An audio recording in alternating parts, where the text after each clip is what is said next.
하나님의 말씀은 고린도전서 13장 13절 너무나 잘 아는 말씀이시죠. 우리 다 함께 같이 봉독으로 올려드리겠습니다. 그런즉 믿음, 소망, 사랑 이 세 가지는 항상 있을 것인데 그 중에 제일은 사랑이라. 아멘. 제가 이 설교를 준비하면서 사랑의 반대말이 뭘까 참 한번 깊이 묵상을 해보았습니다. 사랑의 반대말이 뭘까요? 무관심. 한때는 무관심이 아니었죠.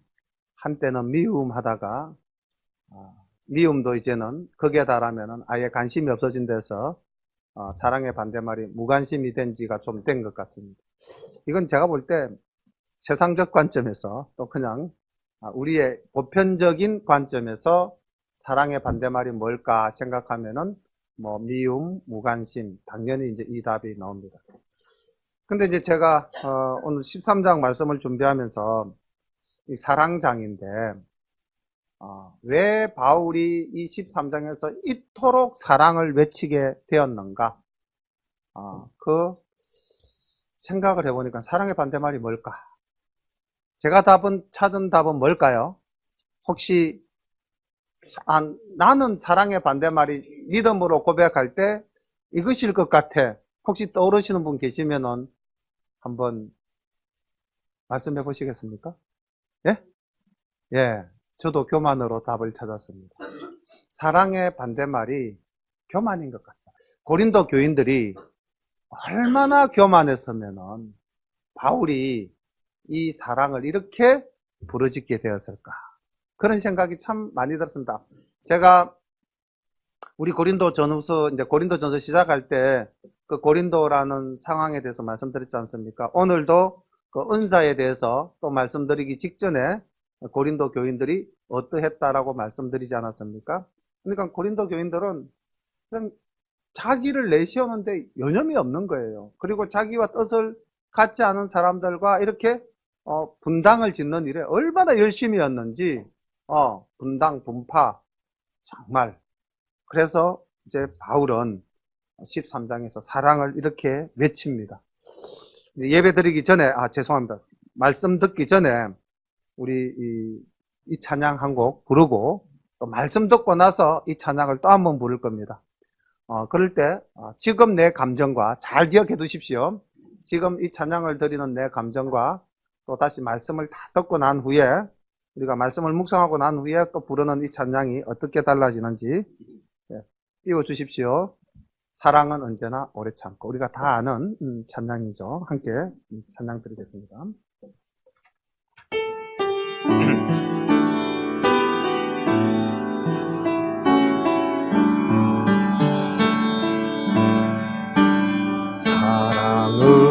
사랑은 언제나 오래 참고 사랑은 언제나 온유하며 사랑은 시기하지 않으며 자랑도 교만도 아니하며 사랑은 않고 자기의 의를 붙지 않고 사랑은 성내지 아니하며 진리와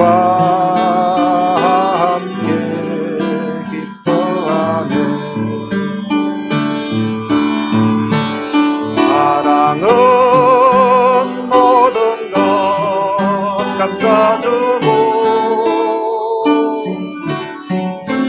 바라고 믿고 참아내며 사랑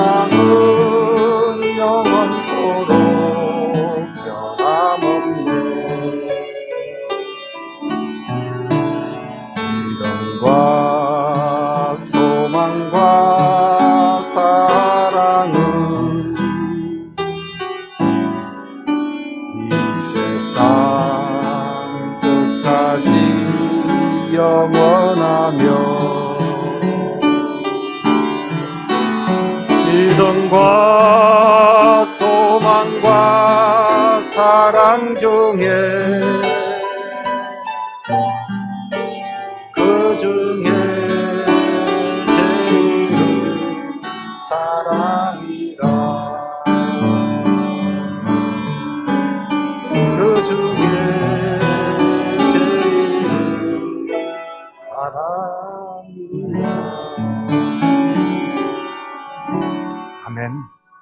우리가 이렇게 해서 고린도전서 13장을 다 암송했습니다. 참 많이 불리어졌던 찬양이고, 또 우리가 각자가 생각하는 사랑이라는 이 단어를 생각하면서 불렀던 찬양인데, 이젠 조금 더 성숙된 믿음으로 또 이 말씀이 나오게 된 배경을 깊이 묵상하는 가운데서 이 사랑을 생각한다면은, 왜 사랑의 반대말이 교만이라고 우리가 생각해야 될까? 우리가 하나님과의 관계가 단절되게 된 가장 큰 이유가 뭐 때문이었습니까? 교만 때문입니다. 사단이 와서 유혹할 때 네가 이 선악을 알게 하는 나무의 열매를 먹으면은 네 눈이 밝아져서 하나님과 같이 될 것이다. 하나님과 같이 되고자 하는 그것이 교만합니다. 그래서 선악을 알게 하는 나무의 열매를 먹었고, 결국 우리는 영원히 에덴 동산에서 하나님과 함께 할 수 있었음에도 불구하고 이렇게 오늘도 원죄를 안고 약한 육신의 한계 속에서 우리가 오늘 살아가고 있지 않습니까? 그런데 오늘 본문 또 말씀 들어가기 전에 나중에 설교 중간에 이 말씀을 드리려고 했는데 미리 찾아서 한번 읽어보겠습니다. 요한 1서 4장 7절 8절 말씀 우리 함께 찾아서 봉독해 보겠습니다. 왜 바울이 이렇게 사랑을 부르짖는가? 요한 1서 4장 7절 말씀 우리 함께 교독하겠습니다. 사랑하는 자들아, 우리가 서로 사랑하자. 사랑은 하나님께 속한 것이니 사랑하는 자마다 하나님께로 나서 하나님을 알고 사랑하지 아니하는 자는 하나님을 알지 못하나니 이는 하나님은 사랑이심이라. 아멘. 하나님의 본질이 사랑입니다. 그러니까 우리가 참 사랑을 하게 된다면은 우리는 하나님의 그 거룩하신 품성을 닮아서 내가 거룩하니 너희도 거룩하라. 이 말씀도 우리가 이룰 수가 있게 될 줄로 믿습니다. 그래서 이 사랑은 우리가 하나님을 닮아가는 가장 강력한 유전인자다. 그래서 바울은 고린도 교인들이 정말 어떤 은사를 사모하는 것보다도 무엇을 더 사모하라? 사랑을 더 사모하라고 이야기를 하고 있습니다. 아까 우리가 아침에 봤던 12장 31절에 보면은 너희는 더욱 큰 은사를 사모하라. 내가 또한 제일 좋은 길을 너희에게 보이리라. 그래서 너희들이 정말 그 어떤 은사보다도 갖기를 원하는 은사는 사랑이다. 이제 그렇게 이야기하는 겁니다. 그리고 이제 13장에서 이야기를 하죠. 그런데 말씀드렸다시피 고린도 교인들은 눈에 보이는 은사, 또 드러낼 수 있는 은사, 그 가장 대표적인 은사, 방언에 빠져 있었다는 겁니다. 그래서 막 방언하면서 나는 하나님께 이렇게 기도한다. 그 모습이 어떻게 보면 주님이 그렇게 싫어하셨던 바리새인들이 거리에서 손을 들고 하늘을 우러러 나는 하나님 보시기에 이렇게 어렵게 살았습니다라고 하던 그 기도의 모습과 똑같은 위선적이고도 또 진실하지 못한 기도를 하고 있었던 것이 아닐까. 고린도 교인들의 그러한 기도의 모습을 보면서 바울이 얼마나 마음이 아팠는지, 전혀 형제의 유익함을 돌아보지 않고 교회의 덕을 세우지 아니하고 자기 중심적으로 살아가는 그런 고린도 교인들을 바라보면서 이렇게 1절부터 3절까지 그 사랑이 아닌 그 어떤 은사도 의미가 없다라는 극단적인 표현을 씁니다. 1절, 내가 사람의 방언과 천사의 말을 할지라도 사랑이 없으면 소리나는 구리와 울리는 꽹가리가 되고, 내가 예언하는 능이 있어 모든 비밀과 모든 지식을 알고 또 산을 옮길 만한 모든 믿음이 있을지라도 사랑이 없으면 내가 아무것도 아니요, 내가 내게 있는 모든 것으로 구제하고 또 내 몸을 불사르게 내어 줄지라도 사랑이 없으면 내게 아무 유익이 없느니라. 그러니까 사랑 없는 모든 진앙적 행위는 다 미선이다라는 거예요. 오늘날 우리가 아무리 천사와 같은 소리를 말을 한다 할지라도, 또 우리가 아무리 방언에 능통하다 할지라도 사랑이 없으면 뭐와 같다? 소리와 같다. 소리. 말과 소리가 어떻게 다른지 아시죠? 말은 의미가 있습니다. 뜻이 있어요. 그래서 의사소통의 수단이 됩니다. 그런데 소리는 아무런 의미가 없는 것이에요. 그러니까 아까 말씀드렸지만 방언이라는 것이 옆 사람이 알아듣지 못하면 그냥 소음에 불과한 거죠.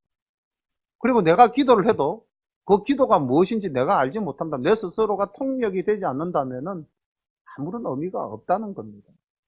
그래서 바울은 그렇게 고린도 교인들이 자랑하는 그 방언, 그 방언과 설사 그보다도 더 나은 하나님 나라의 말, 천사의 말이라 할지라도 사랑이 없으면 뭐에 불과하다? 소리에 불과하다라는 거죠. 소리 나는 구리와 울리는 꽹가리, 꽹가리 소리에 불과한 것이다. 아무런 의미가 없다는 것입니다. 2절에 예언이라고 하는 것은 이거는 앞니를 내다보고 말하는 그 예언을 의미하는 것이 아니라 이미 하나님께서 우리에게 주신 말씀, 이제 있는 일과 장차 있을 일에 대해서 이미 말씀하셨던 그 말씀을 내가 충분히 다 이해하고 그 말씀 속에서 진리를 파악해가지고 모든 지식을 알고 모든 비밀을 알게 된다 할지라도, 내가 말씀에 능통하게 된다 할지라도 사랑이 없으면 그 성경 지식은 아무 소용이 없다는 것입니다. 나아가서 산을 옮길 만한 믿음이 있다 할지라도 사랑이 없으면 그것도 아무 의미가 없다는 것입니다. 심지어는요, 내가 내게 있는 모든 것으로 남을 돕는다, 구제. 그 구제를 한다 할지라도, 더 나아가서 내 몸을 불사르게 내어준다, 희생. 내가 너를 위해서 대신 죽겠다 하는 그 희생도 사랑 없는 희생이라면은 아무 유익함이 없다는 겁니다. 그러니까 모든 신앙의 바탕에는 무엇이 있어야 된다? 사랑이 있어야 된다. 자, 그렇다면 우리는 나의 사랑 지수는 몇 점 될 것 같습니까? 우리가 1에서 10까지 지표를 정하고 한번 마음속으로 생각해 보십시오. 나는 정말 사랑이 얼마나 풍성한가? 그거 점검할 수 있는 체크리스트가 4절부터 나옵니다. 사랑은 오래 참습니다. 나는 오래 참는가? 잘 참지 못하는가? 사랑은 온유합니다. 나는 강팍한 나의 성격을 드러내는 적이 없는가? 사랑은 투기하지 않습니다. 나는 뭔가 이렇게 질투심이 강하고 뭔가 남이 내보다 잘 되는 꼴을 못 본다? 그렇다면은 그리고 사랑은 자랑하지 않습니다. 그리고 사랑은 교만하지도 않습니다. 그리고 사랑은 무례히 행하지 않습니다. 그리고 사랑은 자기의 유익을 구하지 아니합니다. 그리고 사랑은 썩내지 아니하고 사랑은 악한 것을 생각하지 않습니다.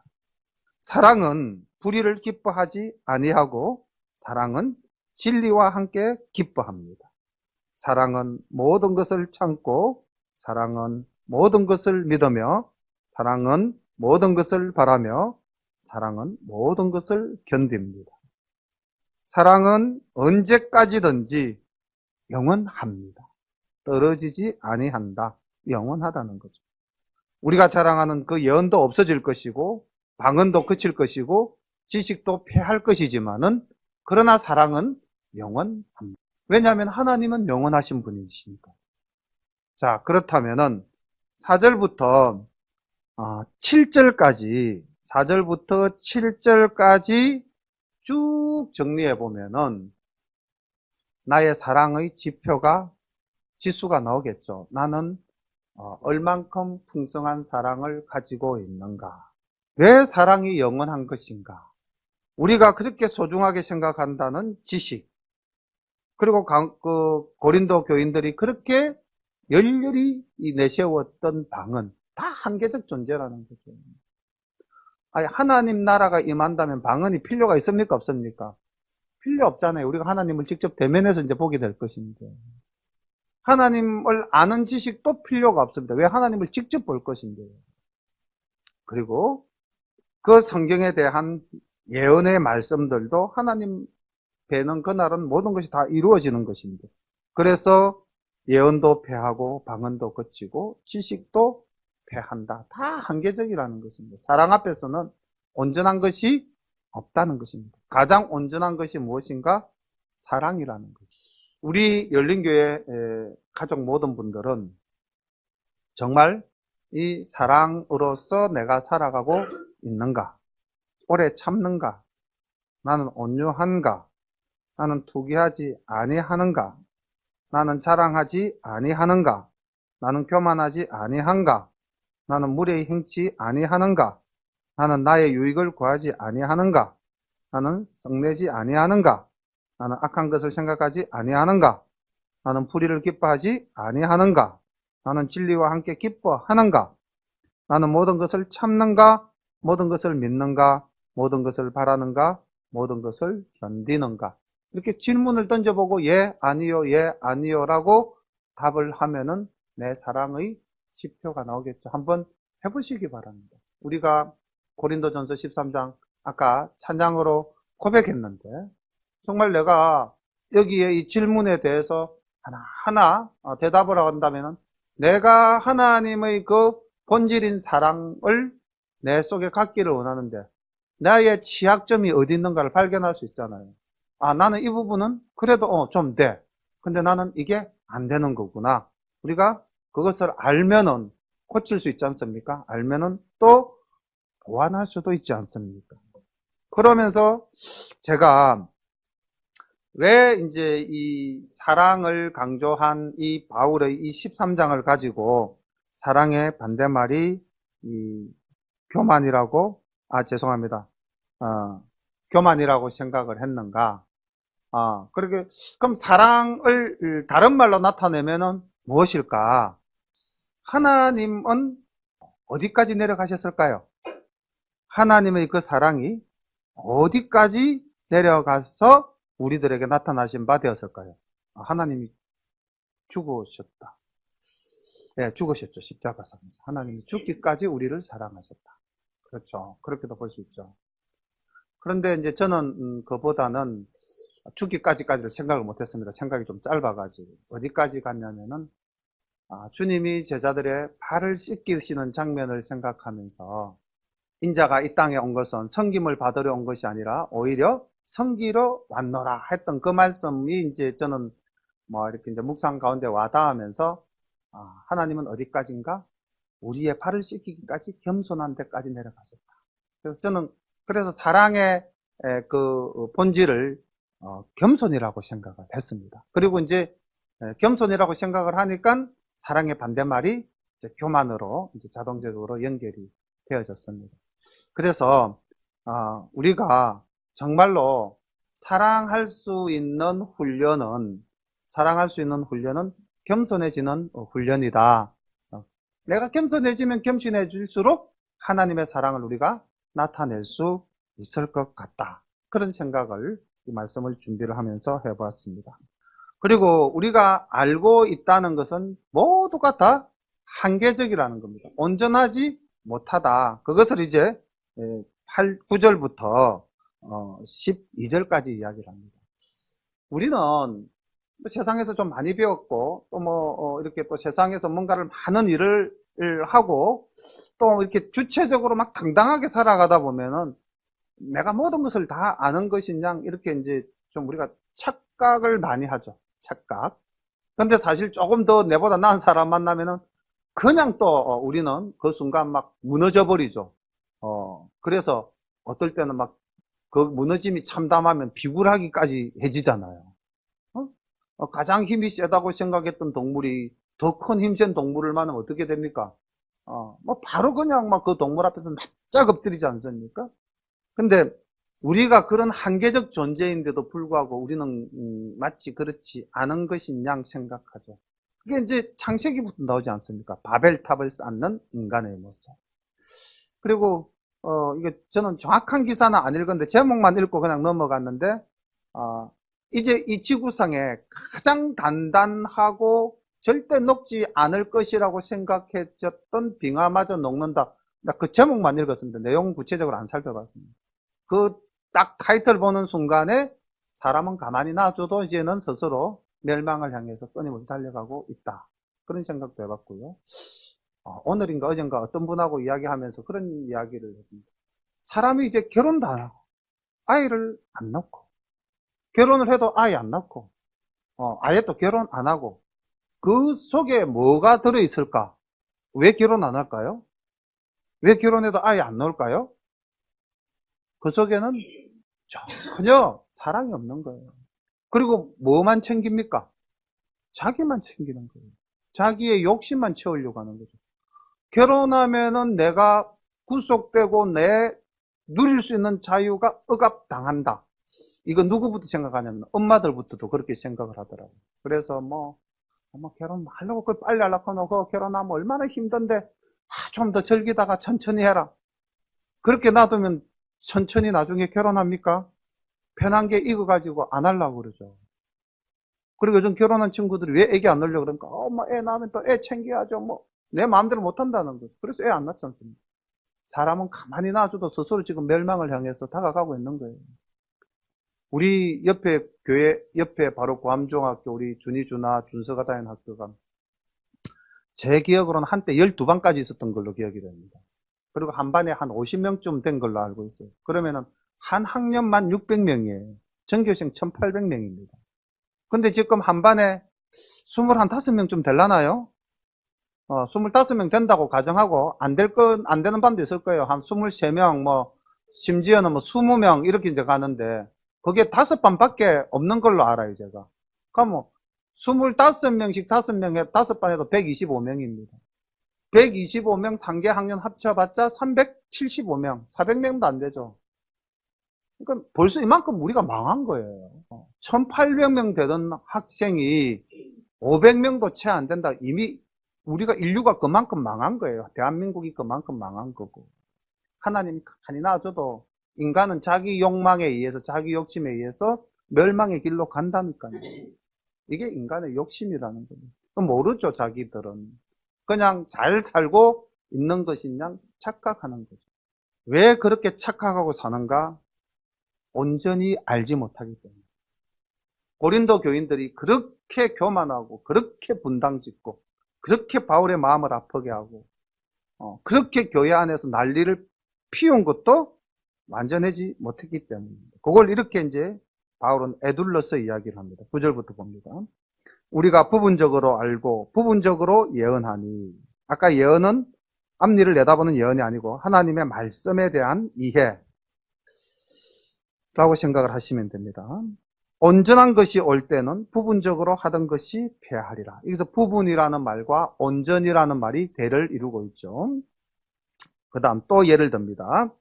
내가 어렸을 때는 말하는 것이 어린아이와 같고 깨닫는 것이 어린아이와 같고 생각하는 것이 어린아이와 같다가 장성한 사람이 되어서는 어린아이의 일을 버렸노라. 어렸을 때와 장성했을 때를 두 때를 가지고 이야기합니다. 부분적 어렸을 때. 그리고 이제 12절에 또 다른 예를 이야기합니다.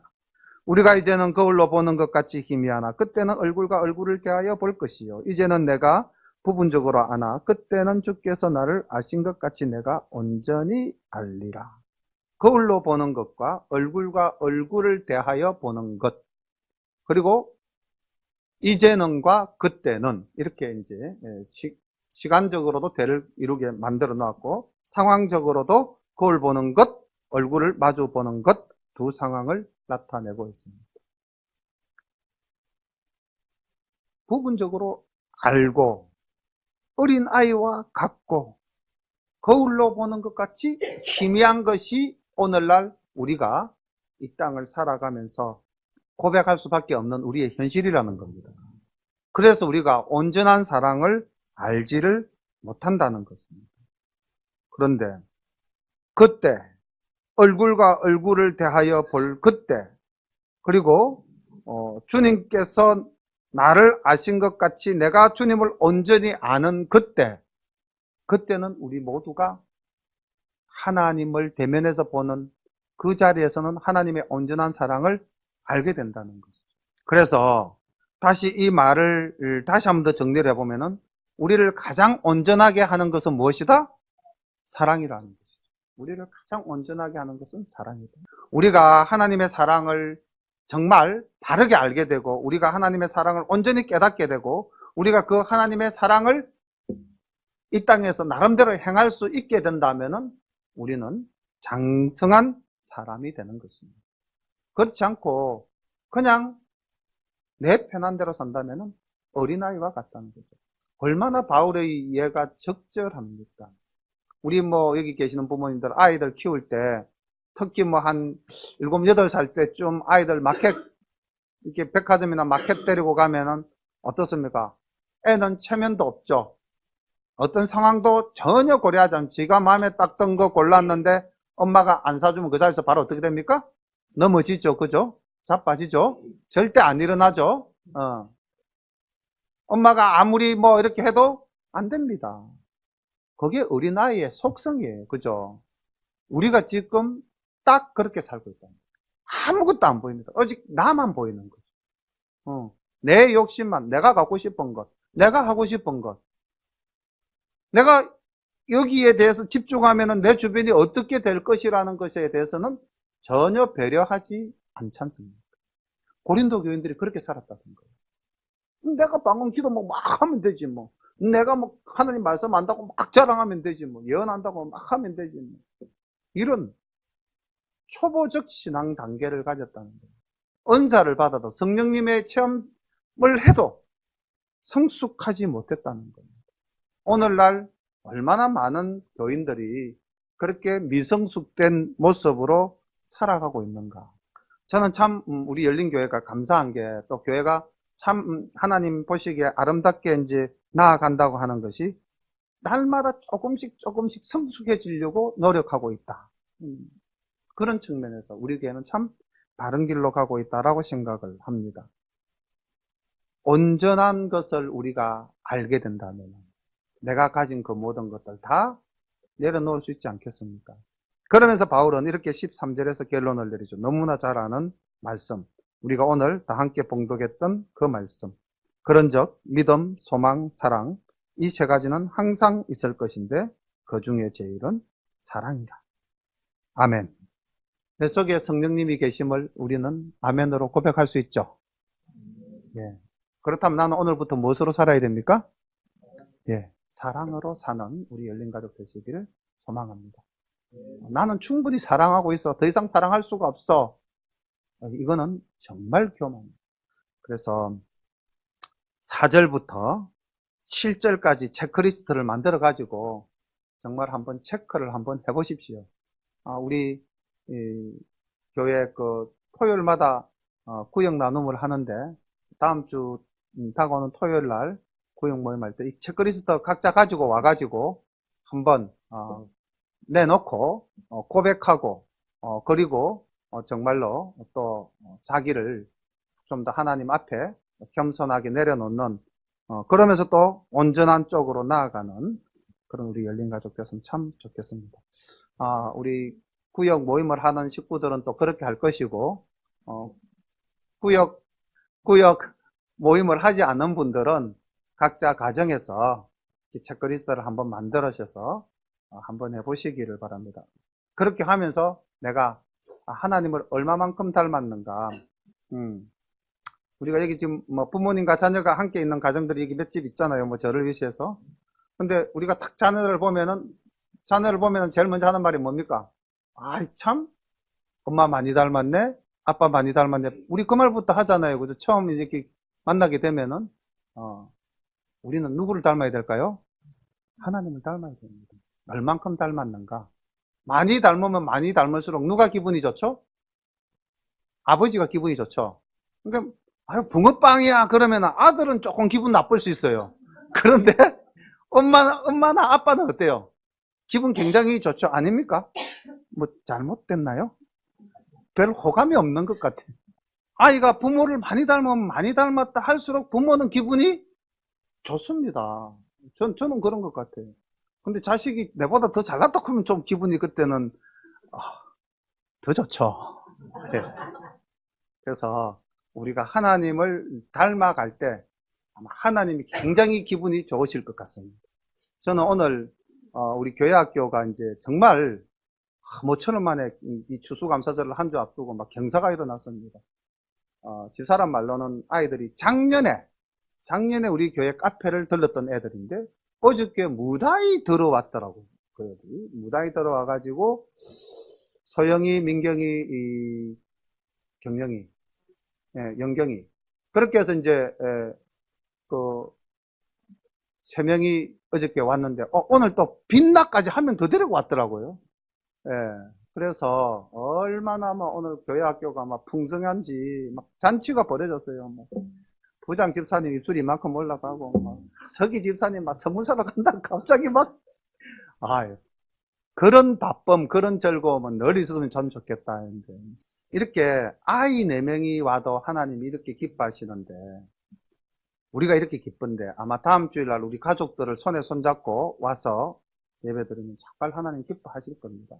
그래서 객길로 조금 샜는데 우리가 하나님을 닮아가는 하나님의 자녀 그래서 우리 속에 사랑이 정말 풍성한 그런 우리 열린 가족 모두가 되시기를 간절히 소망합니다. 자, 그럼 이제 우리가 그렇게 결단을 하면서 다시 한 번 더 이 찬양을 불러보겠습니다. 하나님께 고백하는 마음으로 하나님 저 오래 참겠습니다. 하나님 저 온유할 수 있도록 노력하겠습니다. 하나님 저 웬만하면 시기 하지 않겠습니다. 자랑, 교만 이런 거 안 하려고 노력하겠습니다. 이런 결단하는 마음으로 우리 찬양 한 번 더 부르겠습니다.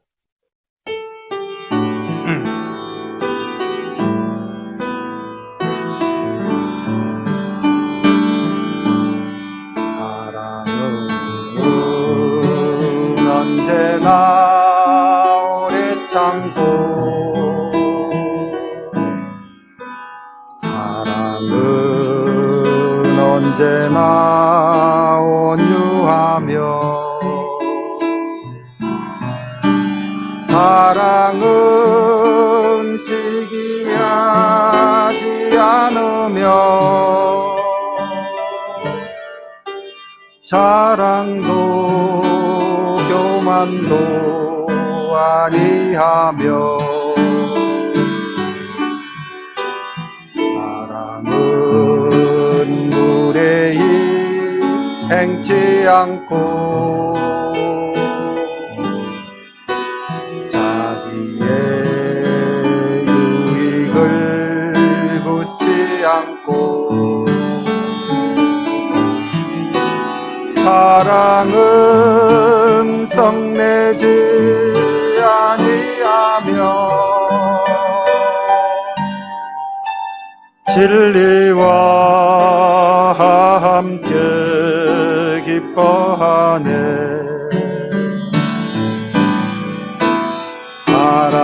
사랑은 모든 것 감싸주고 바라보 믿고 참아내며 사랑은 영원토록 변함없네 믿음과 소망과 사랑은 이 세상 끝까지 영원하며 믿음과 소망과 사랑 중에 그 중에 제일은 사랑이라. 그 중에 제일은 사랑이라.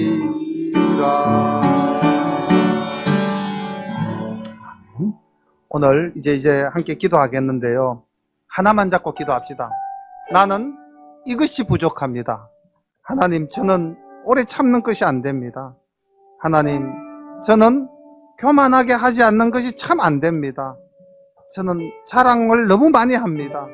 저는 시기하는 것 같습니다. 이거 내한테 안 되는 것 딱 하나만 붙잡고 하나님, 이 시간 주님께 기도합니다. 이거 오늘 정말 주님의 그 품성 사랑을 닮아서 그 사랑으로 이것을 극복하게 해 주시옵소서. 이 시간 함께 기도드리겠습니다. 사랑의 하나님 아버지, 은혜를 감사합니다. 우리 열린 가족들이 이 시간 하나님, 나의 결점 중에서 꼭 하나님 이 시간 기도함으로써, 하나님 이 시간 꼭 하나님께 고백함으로써, 하나님 이 시간 꼭 결단함으로써 이것만은 하나님 고치고자 합니다. 하나님께 각자가 아련 기도 제목 있습니다. 하나님, 한 단계 더 하나님께 나아가서 하나님의 얼굴을 바라보는 온전한 저희들 될 수 있도록 인도해 주옵소서. 주께서 이루어 주실 줄로 믿사옵고 예수님의 이름 받들어 감사하며 기도드리옵나이다. 아멘.